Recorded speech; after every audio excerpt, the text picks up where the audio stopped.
안녕하세요. 마음서점입니다. 요즘 같은 명절을 앞두고 오직 가족, 친지를 위해서 나를 희생해야만 하는 전통적인 상황에서 자기 사랑을 어떻게 해야 하는 걸까? 여러분이 알 수도 있는 사람에 대한 이야기입니다. 가볍고 즐겁게 살면서 하는 일도 대박 성공을 했고 이 사람은 피땀 흘려 노력하는 건 절대 하지 않습니다. 심지어 열심히 하는 것도 절대 하지 말라고 합니다. 그래서 1년에 출근하는 날은 며칠 안 되고 1년의 대부분을 좋아하는 여행을 다니면서 사는데 일본의 개인 납세 1위입니다. 누군지 짐작가시죠? 사이토 히토리 씨입니다. 며칠 곰곰이 생각해봤습니다. 왜 나는 히토리 씨처럼 살아가지 못할까? 사랑과 용기에서 큰 차이를 느꼈습니다. 히토리 씨는 사랑을 참 많이 강조합니다. 특히 자기 자신을 사랑하기. 이게 참 애매할 때가 많죠. 우선 이런 관습, 상식에 대한 히토리 씨의 얘기를 들어보자면 이런 상식은 신이 만든 것이 아니고 신은 상식을 제한한 적도 없고 강제한 적도 없다고 말합니다. 신은 오직 자기 자신을 많이 사랑하라고 한다면서 자유의지를 얘기합니다. 자유의지를 가진 권리로 자신을 사랑하는 쪽을 선택하는 것. 이걸 요즘 같은 명절의 상황에 적용해 보자면 시댁이든 친정이든 가족 친지들과 사이가 좋고 서로 배려하고 그런 사이라면 고민할 필요도 없는데 일방적이고 강요받는 분위기라면 정말 가기 싫죠. 얼굴 보기도 싫고 마주 앉아서 그 많은 음식하고 설거지에 뒤치다거리에 생각만 해도 미리 명절 몸살나는 관계도 많죠. 이럴 때 자기 사랑이 우선이라면 그렇게 싫은 사람들을 억지로 만나고 억지로 일하는 게 아니라 좀 쉬고 시댁에도 안 가고 싶다. 그런데 그건 나 몰라라 너무 이기적인 거 아닌가? 시댁이랑 갈등 빚을 게 뻔하고 남편과도 싸울 게 뻔한데 자기 사랑한다고 안 가도 되는 건가? 이건 자기 사랑이 아니라 자기만 아는 이기적인 거 아니야? 집집마다 다 각기 사정이 다른데 저는 어떻게 하고 있는지 말씀드려 볼 건데요. 50을 앞두던 즈음에 더 이상 관습에 나를 억지로 맞추면서 살지 않기로 했고 욕을 좀 먹어도 괜찮다. 미움받아도 괜찮다라고 결정했습니다. 차례는 남편에게 절에서 합동 차례를 지내자고 했는데요. 제 생각에는 내가 죽으면 내 자손들이 나를 위해서 제사니 뭐니 막 힘들게 뭔가를 억지로 하는 게 싫을 것 같아요. 오히려 자손들이 제사 대신 추모식처럼 맛있는 거 먹으면서 나를 생각하면서 나와의 추억을 나누고 그렇게 즐거운 시간을 가지면 좋겠더라고요. 그런데 그건 내가 죽었을 때 이야기고 지금 어머님과 다른 가족들은 아직 제사를 지내고 싶어 하니까 합동 차례를 지내면 어떨까 하고 의도를 얘기했더니 남편도 공감하면서 흔쾌히 찬성했고 장남인 남편이 어머님께 말씀드렸더니 어머님도 좋아하셨는데 시동생이 반대를 했어요. 집에서 북적북적 음식하고 차례 지내는 그런 분위기가 너무 좋다고 했고 동서도 그게 좋다고 했습니다. 그래서 서로의 자유의지를 존중했습니다. 저희는 명절 당일날 절에서 어머님 뵙고 차례를 지내고 점심 식사도 하고 커피숍 가서 얘기할 때도 있고 바로 헤어지기도 합니다. 저도 남편도 어머니도 마음이 편안하고 만족스럽습니다. 시동생 내외에게는 안 물어봤지만 본인들이 하고 싶은 대로 하고 있다는 것은 분명합니다. 가족이든 형제든 서로의 관점이 다르고 그러다 보니 의견이 달라지는 게 당연한 일입니다. 이런 상황에서 꼭 누가 누구에게 억지로 맞춰야지만 되는 건 아니었습니다. 히토리 씨가 말하는 하기 싫은 일을 하는 것도 본인의 자유의지로 선택하는 것이다. 주변 사람들에게 강요당했다고 느낄지 모르지만 거부하려고 마음먹었다면 거부할 수도 있다. 미움받기 싫으니까, 원망 듣기 싫으니까 어쩔 수 없이 맞춰주는 쪽을 본인이 선택한 것이라는 겁니다. 그러나 자신이 좋아하는 길을 당당하게 걸어가면 모든 것이 결국은 순조로워진다고 합니다. 히토리 씨는 어렸을 적 공부가 너무 싫어서 학교에 안 가서 중졸인데도 납세 유리를 할 만큼 성공한 것은 자신의 중심에 사랑이 있었기 때문이라고 합니다. 그때를 한번 생각해 보세요. 지금보다 훨씬 엄격했던 시기에 우리나라보다 훨씬 더 남의 이목을 중요시하는 일본에서 공부는 둘째치고 학교를 안 가는데 부모님이랑 학교에서 난리도 아니었겠죠? 대체 커서 뭐가 되려고 그러냐? 적어도 졸업만이라도 해라. 사회 낙오자가 될 거다. 이렇게 집안의 큰 걱정거리였을 텐데 히토리 씨는 어렸을 때도 어떤 진리에 대해서 알고 있었다고 해요. 하기 싫은 일을 하면서, 하기 싫은 공부를 억지로 하면서 남들이 하라는 대로 했다면 이렇게 성공하지 못했을 것이다. 자신은 영혼의 소리에 귀를 기울였고 영혼이 추구하는 사랑이 있는 길을 선택했다. 자신의 자유의지로 마음이 끌리는 길을 선택했다는 것입니다. 참 용기 있죠? 지금 시기에도 아이가 학교를 안 가겠다고 하면 애를 어떻게 키워서 저러냐, 누굴 닮아서 저러냐, 날마다 부부싸움일 테고 아이는 문제아 취급을 할 겁니다. 그런데 히토리 씨는 주변으로부터 미움받더라도, 주변에서 아무리 압박하고 겁을 줘도 내가 정말 하고 싶은 것, 내가 정말 즐거운 일을 하기로 선택했습니다. 스스로를 믿고 자신이 하고 싶은 일을 하기로 선택한 것입니다. 이게 보통 어려운 일이 아닙니다. 주변과 갈등을 빚게 되는 상황에서 자신을 사랑하고 존중하기로 선택하는 것은 우리처럼 예의범절을 중요시하는 동양권에서는 더욱 어렵습니다. 그러나 이런저런 관습, 고정관념, 상식은 신이 만든 게 아닙니다. 신은 오직 자신을 사랑하고 자신을 사랑하는 것처럼 다른 이들도 사랑하기를 바랍니다. 자신의 감정, 생각, 자신의 욕구를 잘 들여다보고 알아주고 자신을 우선순위에 두고 인정하고 받아들이는 것. 히토리 씨는 늘 중심에 사랑을 두고 살았다고 합니다. 이만큼 살아보니 사는 게 참 힘들다, 행복하지 않다는 사람들은 자기 자신을 뒷전으로 하는 사람들이 대부분입니다. 자기 자신을 사랑할 줄 모르기 때문에 내가 하기 싫어도 나를 욕할까봐, 미움받을까봐 어쩔 수 없이 싫어도 참고 하고 내가 하고 싶어도 주변에서 싫어할까봐 어쩔 수 없이 참고 살고 그러다가 큰 병에 걸리기도 합니다. 이렇게 어쩔 수 없다고 생각하면서 자신을 우선순위에서 뒤로 하는 것. 그런데 정말 어쩔 수 없는 것인가? 그건 진지하게 숙고해 봐야 할 일입니다.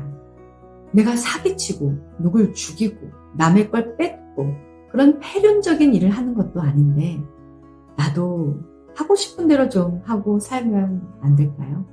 하기 싫은 건 좀 안 하고 살 수도 있지 않을까요? 심지어 그렇게 살면 삶이 더 순조로워지고 자유로워진다는 게 말이죠. 미움받을 용기, 주변과 갈등을 감수하고 욕하고 미워해도 자신을 믿는 용기, 내 감정을 알아주는 용기, 자기 사랑과 이기적인 마음, 자칫 혼란스럽고 애매한 자기 사랑에 대해서 조금 정리가 되는 시간이었습니다. 이어서 히토리 씨의 신간 상식을 깨부숴라 중에서 제가 인상 깊었던 일부분을 들려드리겠습니다. 신은 인간에게 자유의지를 주었습니다. 사람은 각자 자유롭게 좋아하는 일을 생각할 수 있고 무엇을 할 것인지, 어떤 행동을 할 것인지 등을 모두 스스로 선택할 수 있습니다. 그 결과로 이 세상에 여러 가지 일이 생겨났습니다. 우리는 다양한 체험을 통해 중요한 것들을 배워갑니다. 상식은 신이 마음대로 만든 것이 아닙니다. 사람들이 각자의 자유의지로 상식을 만들어냈고 그 상식에 따를지 말지도 사실은 각자의 자유의지에 달려 있습니다. 신은 상식을 제한한 적도 없고 강제한 적도 없지요. 신이 정한 것이 있다면 자유의지가 세상을 계속 진보시킨다는 흐름일 것입니다. 말이 좀 딱딱해졌나요? 상식을 따르느라 답답함을 호소하는 사람이 있다면 그것 또한 스스로의 의지로 선택한 것입니다.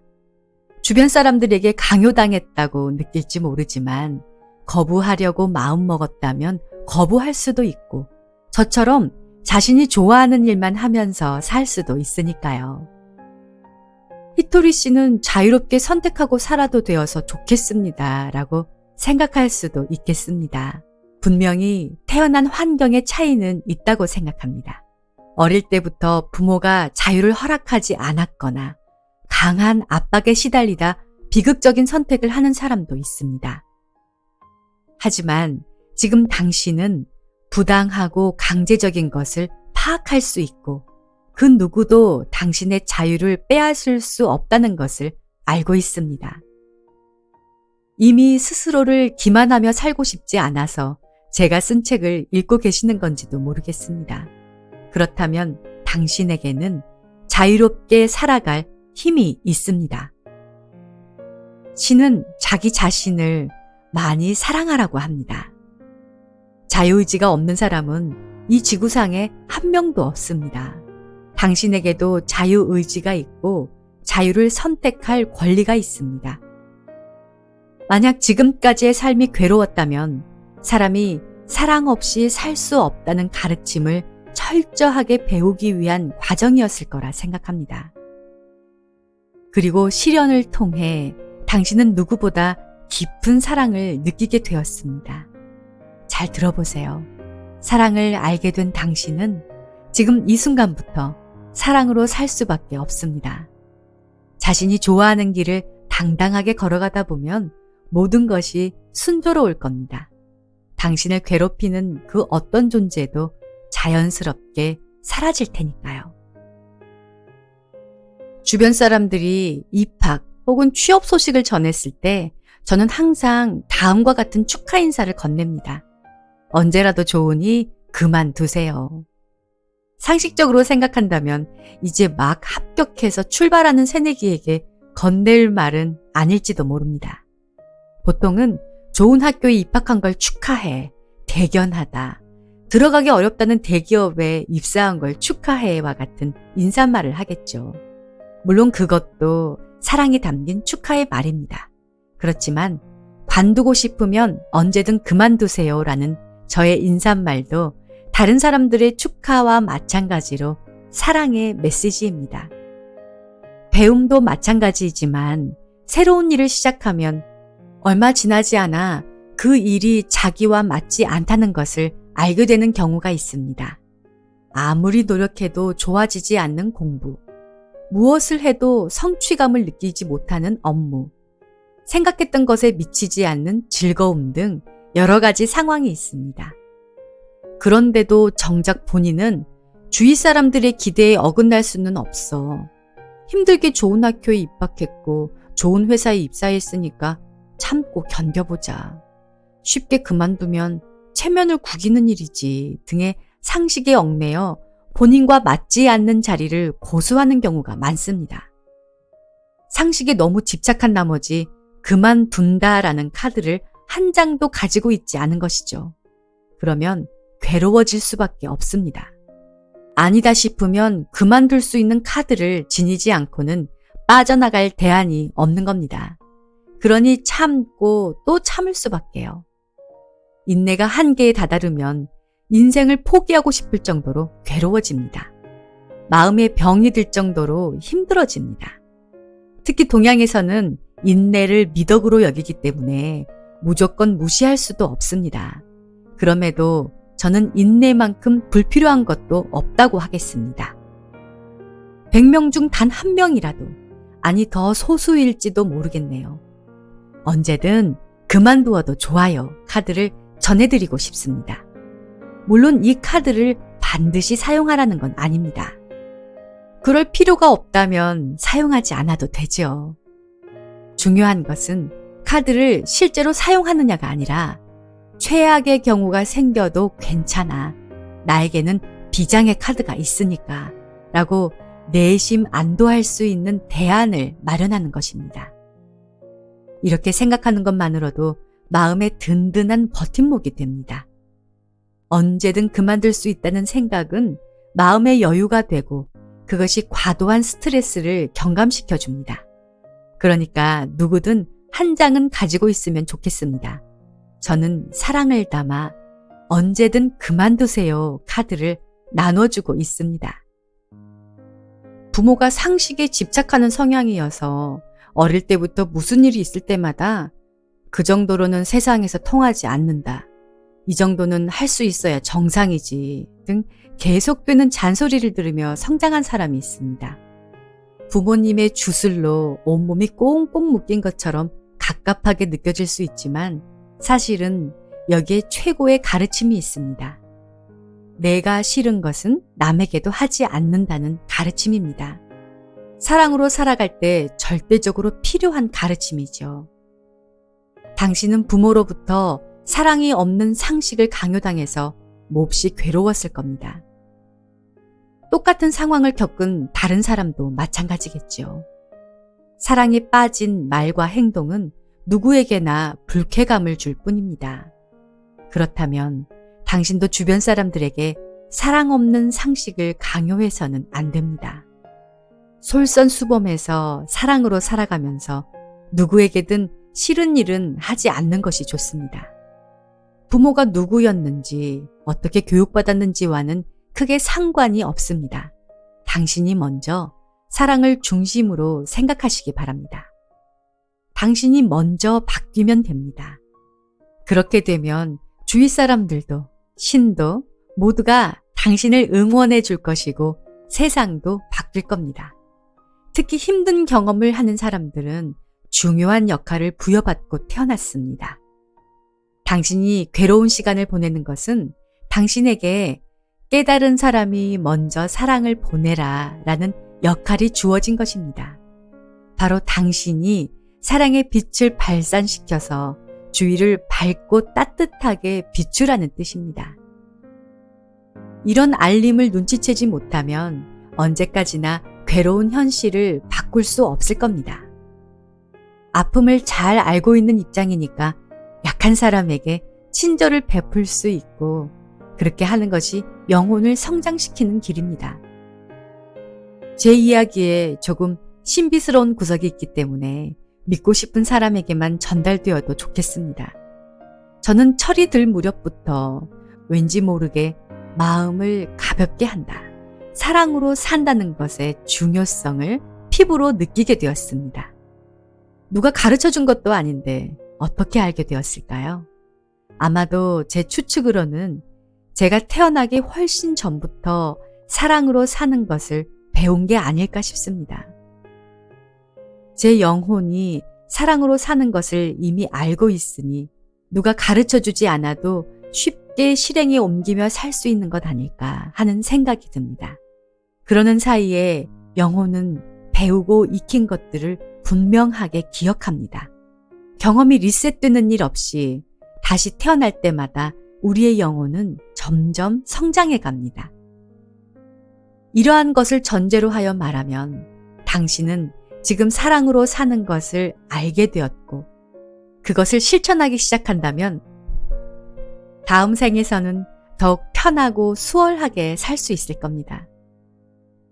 이번 생에서 사랑으로 사는 것을 완전히 습득했다면 다음 생에서는 사랑의 깊이를 더한다는 상급 수준의 수행이 준비되어 있을 거예요. 지금보다 더 행복하고 즐거운 인생이 펼쳐지는 거죠.